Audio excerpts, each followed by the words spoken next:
نماز جمعہ ہے، بڑے جوش میں جذبے میں 3 رکعت پڑھوں گا، نہیں ہوگی نماز۔ 2 رکعت کہا گیا، 2 رکعت ہی پڑھنا ہے، نہیں بہت جذبہ آ گیا آج مجھے، میں عبادت کر کے دکھاؤں گا، میں 3 رکعت پڑھوں گا، نہیں ہوگی نماز۔ تمام مفتیان اکرام فتویٰ دیں گے آپ کی نماز نہیں ہوئی۔ تو معلوم یہ ہوا جوش، جذبہ، طریقہ وہ سب کا سب اسلامی ہو، اس کے تابع ہو تو وہ عمل مقبول ہوگا، قابل قبول ہوگا۔ اور فرمایا قبیلہ بنو کلب کی بکریوں کے بالوں سے بھی زیادہ اللہ گنہگاروں کو جہنم سے آزاد فرما دیتے ہیں۔ یہ ترمذی شریف کی حدیث ہے لیکن کمزور ہے حدیث۔ عفوك إني للنور مدت يداي نزعت أسرار قلبي۔ السلام علیکم ورحمۃ اللہ وبرکاتہ۔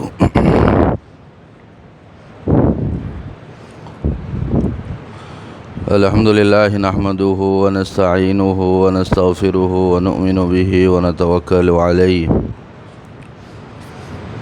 ونعوذ باللہ من شرور انفسنا ومن سیئات اعمالنا من يهده الله فلا مضل له ومن يضلله فلا هادي له ونشهد ان لا اله الا الله وحده لا شريك له ونشهد ان سيدنا ومولانا وحبيبنا وشفيعنا وسندنا محمدا عبده ورسوله صلی اللہ تعالی علیہ وعلى آلہ واصحابہ وازواجہ وذریاتہ واہل بیتہ وسلم تسلیما کثیرا کثیرا۔ اما بعد فاعوذ باللہ من الشیطان الرجیم، بسم اللہ الرحمن الرحیم۔ یا ایہا الذین آمنوا توبوا الی اللہ توبة نصوحا۔ وعن علی رضی اللہ عنہ قال قال رسول اللہ صلی اللہ علیہ وسلم اذا كانت ليلة النصف من شعبان فقوموا ليلها وصوموا يومها فإن الله تعالى ينزل فيها لغروب الشمس إلى السماء الدنيا فيقول ألا من مستغفر فأغفر له ألا من مسترزق فأرزقه ألا من مبتل فعافيه ألا كذا وكذا حتى يطلع الفجر او كما قال علیہ الصلاۃ والسلام۔ بزرگان محترم، حضرات سامعین، اللہ تبارک و تعالی نے اپنی عنایت اور کرم سے ماہ شعبان المعظم اور پھر اس کی خاص طور پر 15ویں شب عطا فرمائی۔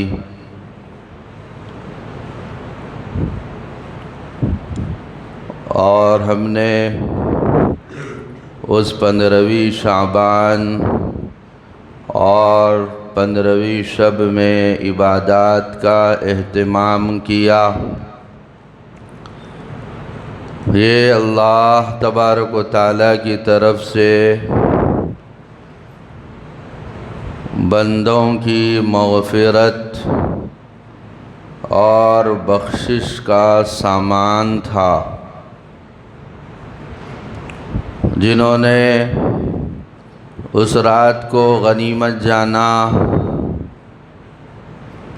اللہ کے حضور گڑ گڑائے اور اپنے گناہوں پر نادم اور پشیماں ہوئے،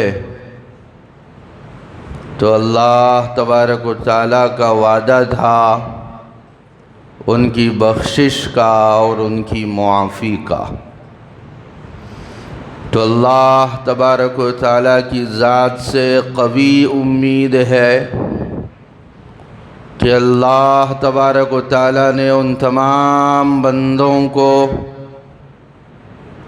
جو شعبان کی 15ویں رات میں اللہ کے حضور کھڑے ہوئے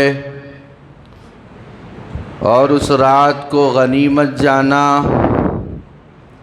اور عبادات کا اہتمام کیا، اللہ نے ان سب کو معاف کر دیا۔ اور جنہوں نے اس رات کی ناقدری کی اور یوں سمجھا کہ اور راتوں کی طرح وہ بھی ایک رات ہے اور وہ رات گزر گئی، تو یقین جانیے یہ بہت بڑی محرومی کی بات ہے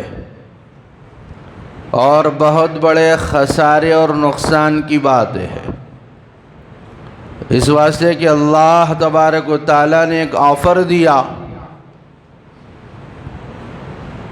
ایک رات کا آفر دیا اور کہا کہ اس میں تم آؤ، میں تمہیں معاف کروں گا، تمہاری عبادات کو مقبول بناؤں گا، اور ہم نے کوئی توجہ نہیں دی اور ہم مجھ سے غافل رہے، بے پرواہ رہے۔ بہت محرومی کی بات ہے۔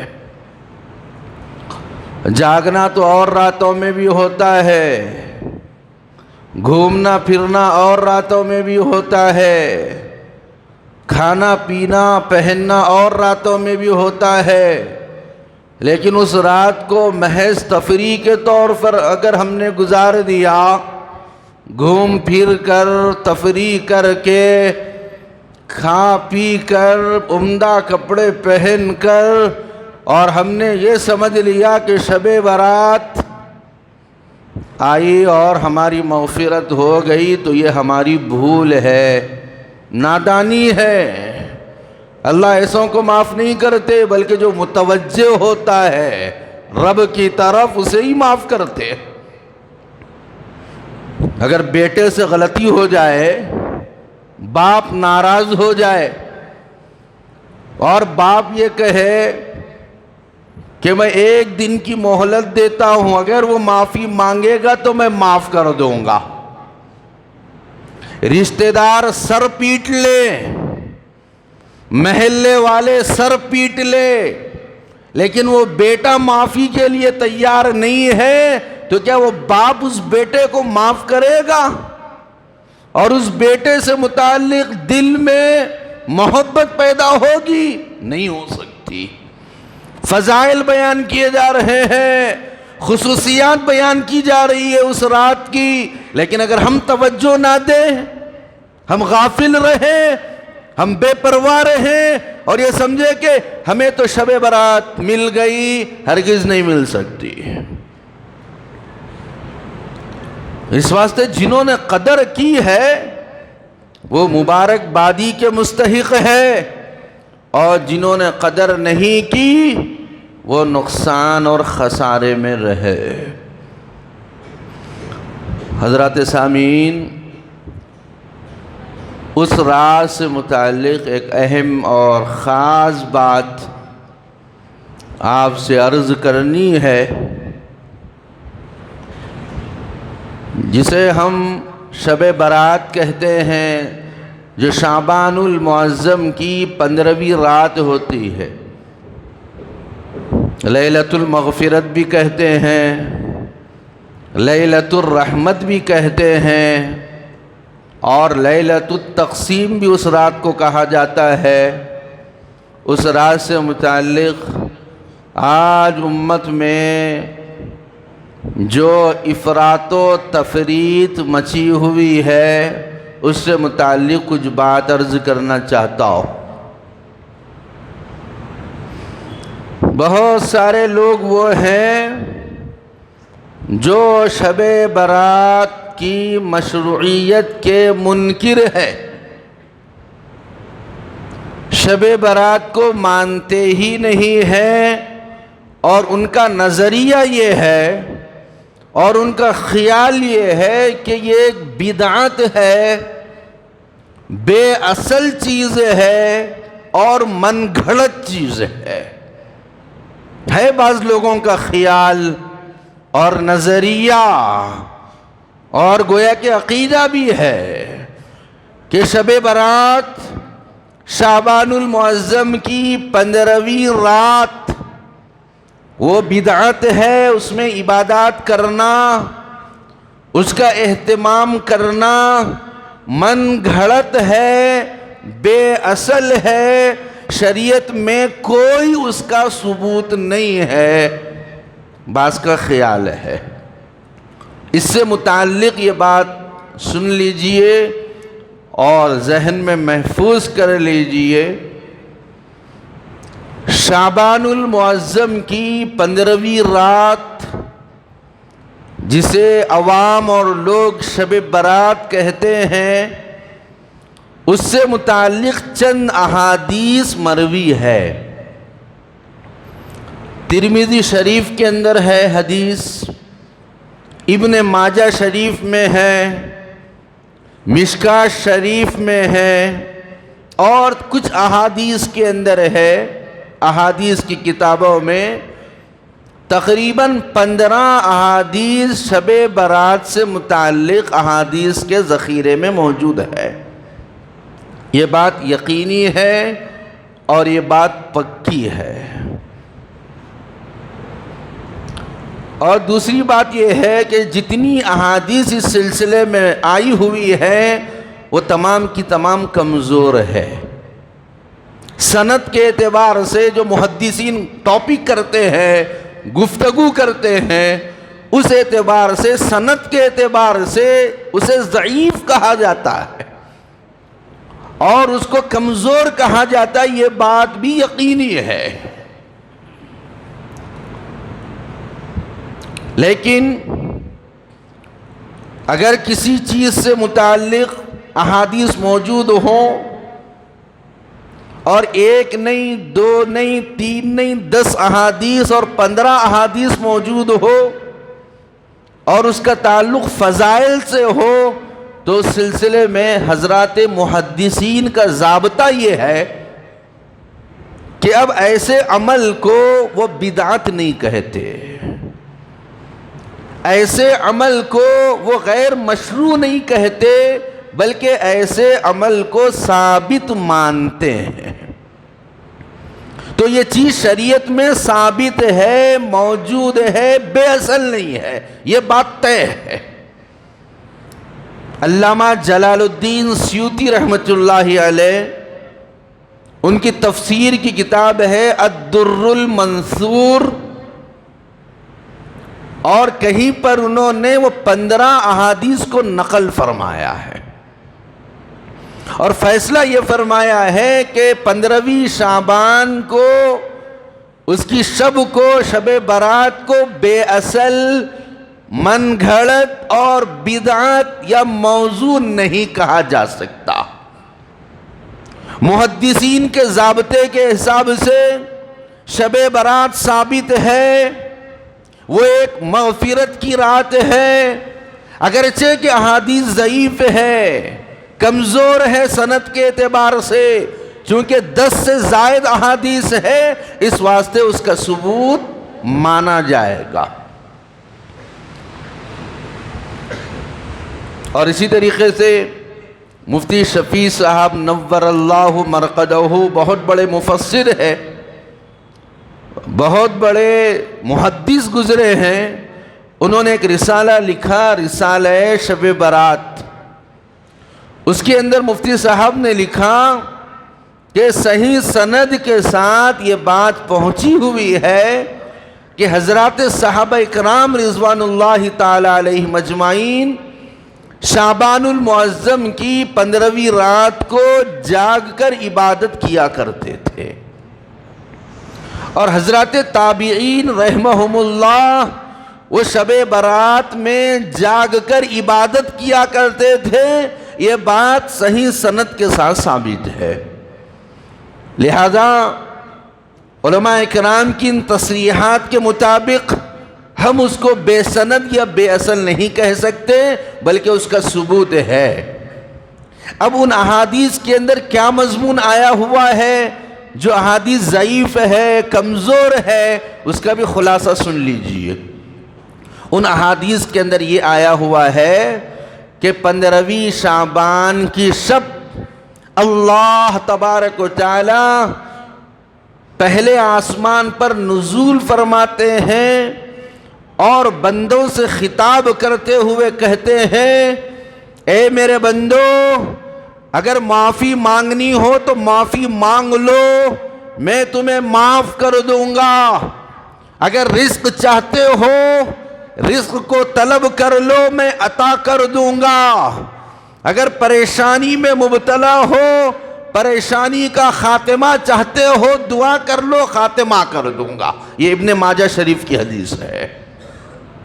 اتنی بات ثابت ہے کہ اس رات میں اللہ سے رو کر گڑ گڑا کر دعا کی جا سکتی ہے۔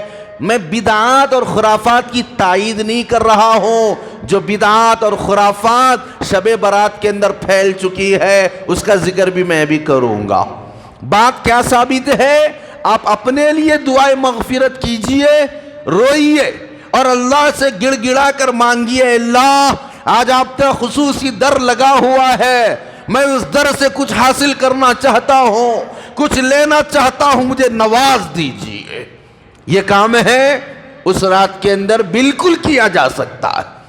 اور ایک دوسری بات جو ترمذی شریف کی حدیث میں منقول ہے، حضرت عائشہ صدیقہ رضی اللہ عنہا سے مروی، فرماتی ہے حضور اکرم صلی اللہ علیہ وسلم میرے ساتھ آرام فرما رہے تھے اور اچانک رات میں نے دیکھا تو آپ بستر پر نہیں ہے، تو میں اٹھی اور دیکھی کہ آپ کہاں گئے، تو مجھے بقیع کے قبرستان میں آپ صلی اللہ علیہ وسلم نظر آئے، وہاں پر دعا فرما رہے تھے۔ میں انتظار کرتی رہی، پھر آپ جب واپس آنے لگے تو میں اپنے حجرے میں کمرے میں آ کر لیٹ گئی۔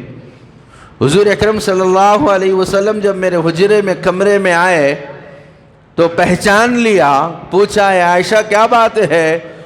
تو کہا کہ باری تو آج میری تھی کہ آپ رات میرے ساتھ رہیں گے، لیکن آپ نہیں تھے تو میں سمجھی کہ کہیں اور کسی اور بیوی کے پاس آپ گئے ہوئے ہیں، اسی تلاش میں میں نکلی تھی۔ تو آپ صلی اللہ علیہ وسلم نے کہا عائشہ ایسی بات نہیں ہے، بات یہ ہے کہ جبریل امی آئے تھے اور انہوں نے مجھ سے یہ کہا کہ 15ویں شعبان کی شب ہے، اس میں آپ جتنے دنیا سے گزر چکے ہیں ان کے لیے دعائے مغفرت کیجیے، اللہ ان تمام کو معاف کر دیں گے۔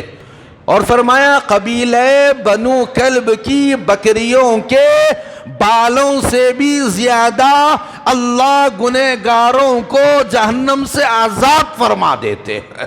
یہ ترمذی شریف کی حدیث ہے لیکن کمزور ہے حدیث۔ تو اس سے کیا معلوم ہوا؟ اس سے یہ بات معلوم ہوئی کہ مرحومین کے لیے دعا کیا جا سکتا ہے۔ مرحومین جو گزر گئے، والدین ہیں، رشتہ دار ہیں، دوست احباب ہیں، اولاد ہیں، ان کے لیے دعائے مغفرت کی جا سکتی ہے۔ اے اللہ ان کی بخشش فرمائیے، اے اللہ ان پر رحم فرمائیے، اگر وہ عذاب قبر میں مبتلا ہے تو عذاب قبر کو دفع فرمائیے۔ آپ کے حبیب کا وعدہ ہے اور آپ کا وعدہ ہے، آپ نے وعدہ فرمایا کہ دعائے مغفرت کی جائے گی تو ان کو معاف کیا جائے گا، تو اپنے مرحومین کے لیے دعائے مغفرت کی جا سکتی ہے۔ ترمذی شریف کی حدیث سے معلوم ہوا۔ اتنی ہے اصل۔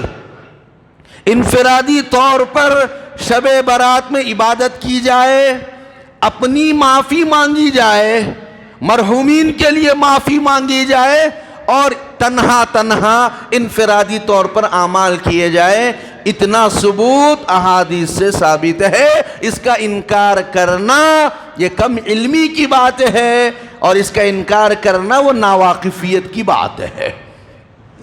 اب رہا اس سے بڑھ کر لوگوں نے جتنے تماشے آج شب برات کے موقع پر رائج کر رکھے ہیں وہ تمام کے تمام بدعات ہے، خرافات ہے، بکواس ہے، مردوں کی عید۔ کہاں پر ہے حدیث کے اندر مردوں کی عید؟ نہیں ہوتی مردوں کی عید۔ کیسے ہوگی مردوں کی عید؟ یہ تو زندوں کی عید ہے۔ زندے اگر گناہوں پر روئیں گے، گناہوں پر گڑ گڑائیں گے، اللہ انہیں جہنم سے آزاد کریں گے، لہذا نئی زندگی زندوں کو ملے گی۔ اس واسطے یہ غلط فہمی دماغوں سے نکالنے کی ضرورت ہے۔ یہ کوئی مردوں کی عید نہیں ہوتی، یہ تو زندوں کو زندگی بدلنے کی رات ہوتی ہے کہ آدمی اپنے گناہوں پر روئے اور اپنی زندگی بدلنے کا ارادہ کرے اور اپنے لیے مغفرت کی دعا، مرحومین کے لیے مغفرت کی دعا کرے۔ اس واسطے اس کو مردوں کی عید کہنا شب برات کو بالکل غلط ہے، بے بنیاد ہے، بے ثبوت ہے۔ اسی طریقے سے معاملہ اور آگے بڑھ کر قبرستان جانے کا اتنا اہتمام کہ اس کو کوئی فرض سمجھ لے یا واجب سمجھ لے، غلط ہے۔ آپ صلی اللہ علیہ وسلم ایک مرتبہ گئے تھے، اگر معاملہ ایسا ہوتا تو باضابطہ آپ حکم دیتے۔ ایسا کوئی حکم نہیں ہے کہ جب بھی شب برات آئے قبرستان جاؤ، یہ شب برات کی ایک سنت ہے، ایسا کوئی ثبوت نہیں ہے۔ لہٰذا زندگی میں اگر ایک مرتبہ آپ چلے گئے قبرستان، سنت ادا ہو گئی۔ اس کے علاوہ ہر شب برات کو یہ سمجھنا کہ جانا ضروری ہے، لازم ہے، یہ بات غلط ہے۔ آپ کبھی بھی جا سکتے ہیں، جمعے کے دن جائیے، عیدین کے دن جائیے، جب بھی ایصال ثواب کرنا ہو رات کے 12 بجے چلے جائیے، جب بھی ایصال ثواب کرنا ہو نماز فجر پڑھ کے چلے جائیے، کوئی روک ٹوک نہیں ہے۔ قبرستان جانے میں جب چاہے جا سکتے ہیں، اپنے مرحومین کے لیے ایصال ثواب کر سکتے ہیں۔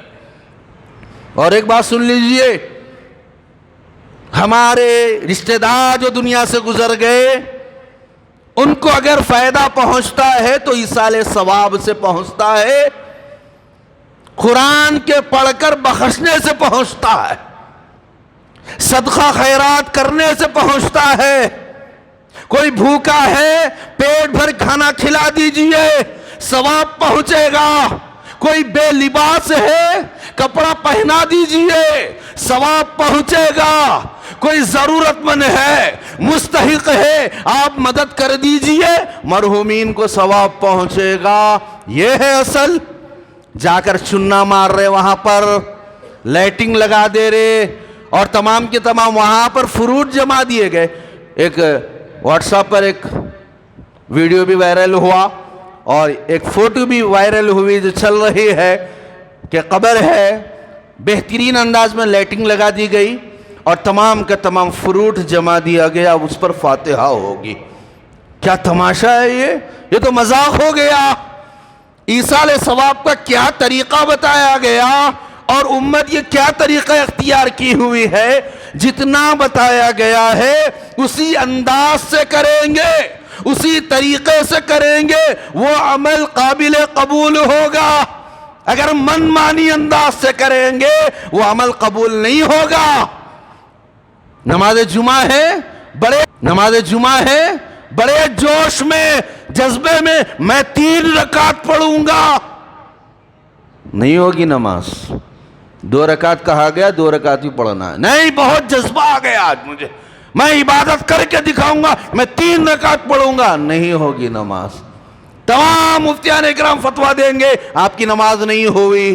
تو معلوم یہ ہوا جوش، جذبہ، طریقہ وہ سب کا سب اسلامی ہو، اس کے تابع ہو تو وہ عمل مقبول ہوگا، قابل قبول ہوگا۔ اگر ہم نفسانی خواہشات کے مطابق کوئی عمل کرتے ہیں وہ اللہ کے یہاں مقبول نہیں ہوتا۔ ایک حاجی حج پر جاتا ہے، ایک عمرہ کرنے والا عمرے کو جاتا ہے، کیا کہا گیا؟ 2 چادریں پہنو۔ ارے بھائی میں تو مالدار ہوں، اتنا سیٹ آدمی ہوں، کروڑ پتی ہوں، میں کیسا جاؤں ایئرپورٹ کے اوپر اور 2 چادریں پہن کے کیسا رہوں؟ میں شرم آتی میرے کو۔ میں نہیں پہن سکتا 2 چادریں. نہ تمہارا حج مقبول ہوگا نہ تمہارا عمرہ مقبول ہوگا جب تک 2 چادریں بدن کے اوپر نہیں پہنو گے. نہیں ہوگا عمرہ قبول, نہیں ہوگا حج قبول. کیوں؟ جو طریقہ بتایا گیا, جس انداز سے بتایا گیا, اسی انداز سے, اسی طریقے سے وہ عمل ہوگا تو مقبول ہوگا. میں ایصال ثواب کا انکار نہیں کر رہا ہوں. پہنچائیے مرحومین کو ایصال ثواب. ایک صحابی رسول آئے اور کہا اللہ کے نبی صلی اللہ علیہ وسلم میری ماں کا انتقال ہو گیا, میں چاہتا ہوں کہ ان کے لیے کوئی راحت کا سامان کروں.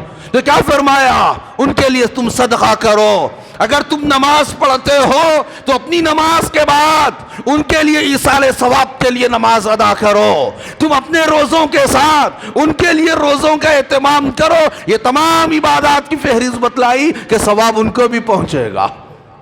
یہ طریقے بتلائے گئے.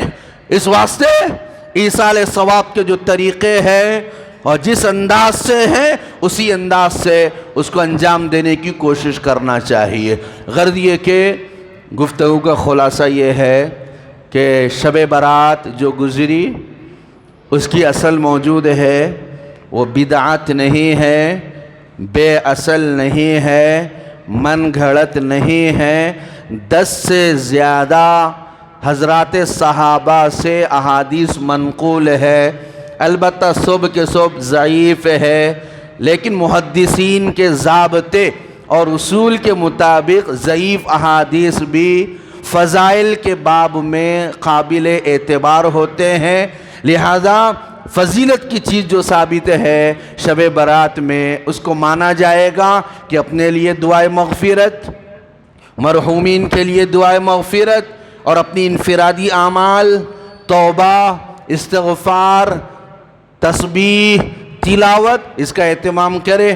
اس کے علاوہ جو چیزیں رواج پا رہی ہے, قبرستان کو جانا لازم, ضروری, فرض, اور اسی طریقے سے وہاں پر نئے چیزوں کا آغاز, یہ تمام کی تمام چیزیں اس سے پرہیز کرنا چاہیے اور بچنا چاہیے, اور اپنے آپ کو اسلام کے اور حضور اکرم صلی اللہ علیہ وسلم کے بتائے ہوئے طریقوں کا پابند بنانا چاہیے. اللہ تبارک و تعالیٰ سے دعا ہے اللہ تبارک و تعالیٰ ہم تمام کے اعمال کو مقبول فرمائیں اور علم صحیح اور عمل مقبول نصیب فرمائیں. وآخر دعوانا الحمد للہ رب العالمین.